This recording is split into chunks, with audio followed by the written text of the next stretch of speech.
Bonjour et bienvenue sur ma chaîne YouTube. Le sujet de la vidéo d'aujourd'hui sera « Est-ce que les hommes et les femmes peuvent s'entraîner de la même façon? » Parce que j'entends encore trop souvent des discours divergents sur ce sujet. Mais avant de commencer, je tiens à dire que cette vidéo a pour but d'être informative et divertissante et ne veut en aucun cas servir de compétition des sexes. Alors commençons par la règle générale qui s'applique à la création de tous les programmes d'entraînement. Les entraînements en résistance devraient être basés sur le sport ou sur les objectifs de performance ou esthétique de la personne en question, et non sur le sexe. Pour vous donner un exemple concret, si j'entraînais une équipe de volleyball ou de basket, je donnerais un programme d'entraînement similaire à l'équipe féminine et à l'équipe masculine, qui serait basé sur les mouvements spécifiques du sport, couper, pivoter, saut vertical. Et la seule différence serait le poids absolu ou la charge utilisée par les athlètes. Par exemple, peut-être que l'équipe masculine va bencher 135, 185, peut-être 200, alors que l'équipe féminine va bencher en moyenne 95, 115 peut-être. Puis si nécessaire pour le sport en question, j'ajouterais peut-être une emphase sur le haut du corps pour l'équipe féminine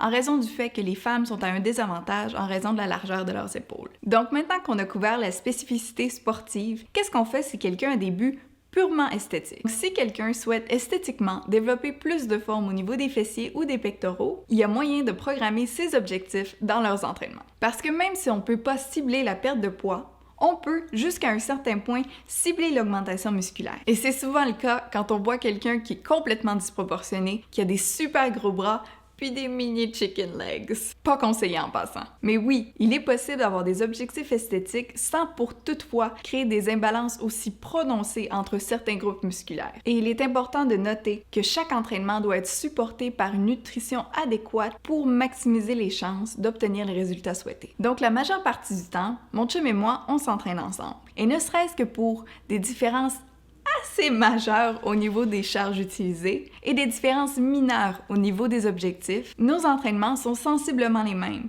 Oui, les mêmes. J'entends encore tous les jours des gens dire que lever des haltères va rendre les femmes bulky ou volumineuses. Mais je vous invite à regarder les Olympiques. Vous allez trouver au moins 5000 raisons contradictoires à ce fait. Je pense qu'il est quand même important de souligner que même si les femmes ont une capacité impressionnante à bâtir des muscles, ça prend des années d'entraînement extrêmement rigoureux et spécialisé, ainsi qu'une diète dédiée à obtenir de la voluminosité. Et dans certains cas, même des stéroïdes. Alors même s'il est vrai que les femmes qui lèvent des haltères ne deviendront pas automatiquement énormes, il ne faut pas croire que les femmes sont à un quelconque désavantage à la prise de masse musculaire. Les femmes peuvent en effet augmenter leur force à la même vitesse que les hommes relatif à leur masse corporelle. Et la différence prononcée entre la masse musculaire des hommes et celle des femmes quand on rentre dans un gym est plutôt due à des intentions et des objectifs différents. Mais à entraînement égaux, les différences visuelles sont expliquées par le fait que les femmes ont commencé à une proportion de masse corporelle, masse graisseuse et taille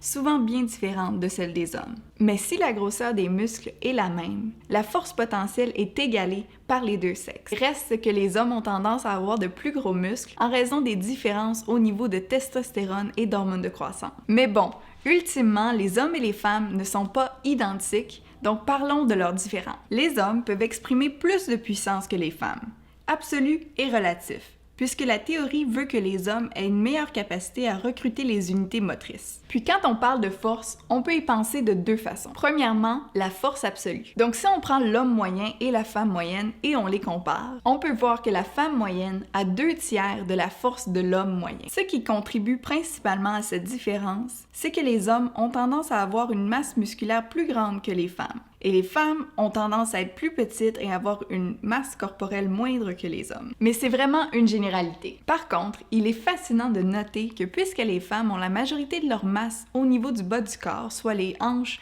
et les jambes, la force absolue du bas du corps est assez similaire entre les hommes et les femmes. Deuxièmement, la force relative à la masse corporelle. Si on prend une femme de 160 livres et un homme de 160 livres, à masse égale, on va trouver que le bas du corps est encore similaire, mais que le haut du corps reste toujours moins fort chez les femmes que chez les hommes. Probablement en raison du fait que les hommes ont structurellement les épaules plus larges, alors que les femmes ont tendance à avoir les hanches plus larges. Donc même à masse égale, on va voir que les hommes restent toujours plus forts dans des mouvements comme le pull-ups ou le bench press. Mais il y a toujours des exceptions, avec des femmes qui ont des proportions complètement différentes ou des femmes qui ont des années d'avance au niveau athlétique sur les hommes. D'un côté plus psychologique, beaucoup de coachs dans le monde du sport parlent du fait que les femmes sont beaucoup plus concentrées sur la technique, probablement en raison de leur ego moins prononcé que celui des hommes. Par exemple, on voit tous les jours dans le monde des arts martiaux que les hommes, qui ont souvent une force brute supplémentaire, ont tendance à tricher en utilisant un peu plus de muscles, alors que les femmes vont avoir tendance à utiliser de meilleures techniques. Les femmes ont une capacité à récupérer plus grande que les hommes. Donc, elles peuvent performer plus de volume, soit plus de séries et de répétitions par entraînement, et potentiellement plus d'entraînements par semaine.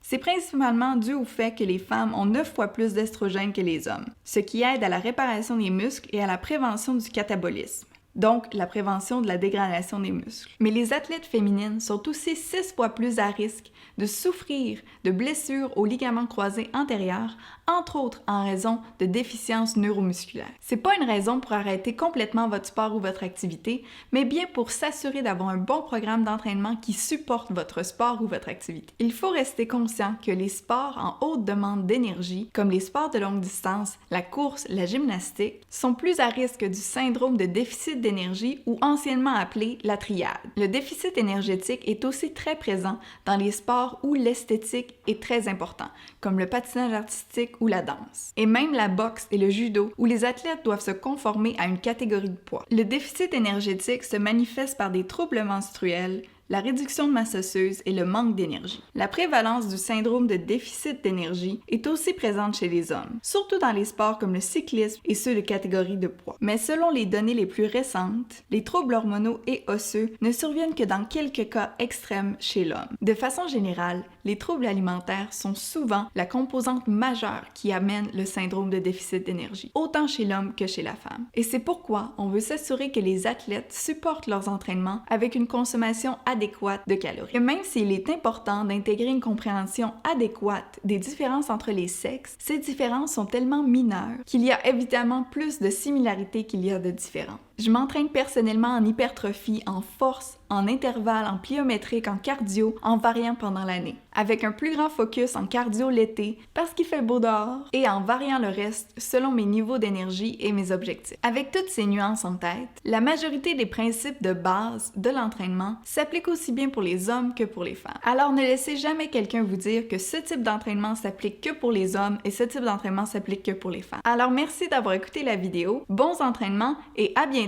pour plus de contenu sur le monde du sport.